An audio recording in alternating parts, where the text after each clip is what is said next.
እንዳናስብ እንደየአቅማቸው ሰጣቸው ነው የሚሉት። ስለዚህ አንድ የተቀበለው አቅሙ ነው፣ ሁለት የተቀበለው መጠኑ ነው፣ አምስት የተቀበለው የሚገባው ስለሆነ ነው። እነዚህ ሰዎች መክሊታቸውን ከተቀበሉ በኋላ ወደ የቦታቸው ሄዱ። አምስት የተቀበለው ወጣ ወረደ፣ ለፋ ደከመ፣ አምስት አትርፎ 10 አደረገ። ሁለት የተቀበለው በተመሳሳይ መልኩ በመጠኑ ወጣ ወረደ፣ ለፋ ደከመ፣ ላቡን ጠብ አድርጎ 2 አትርፎ 4 አድርጎ አመጣ።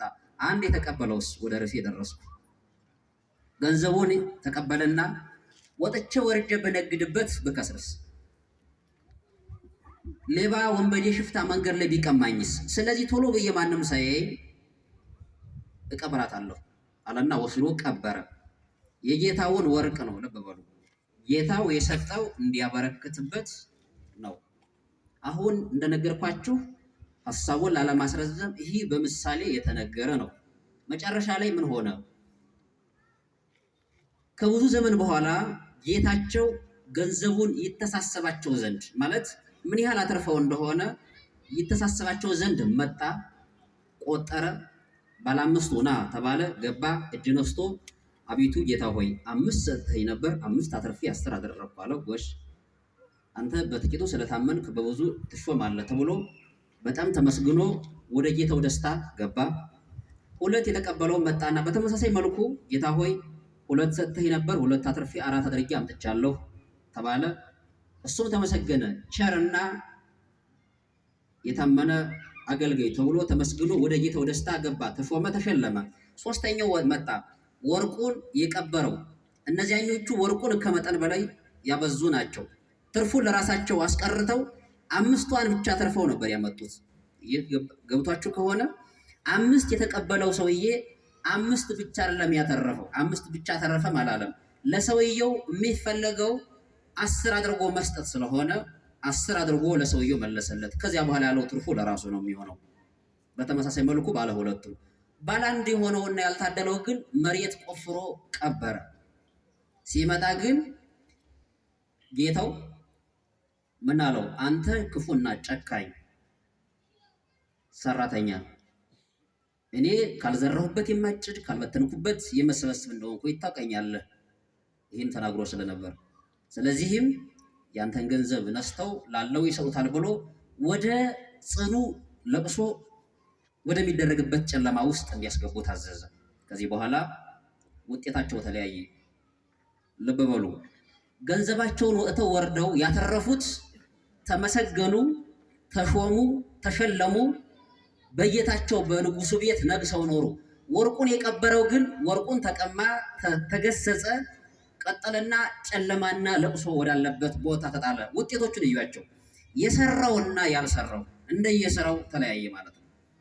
የሰሩት የደከሙት ያተረፉት ተመሰገኑ፣ ነግሰው ኖሩ 2ቱ።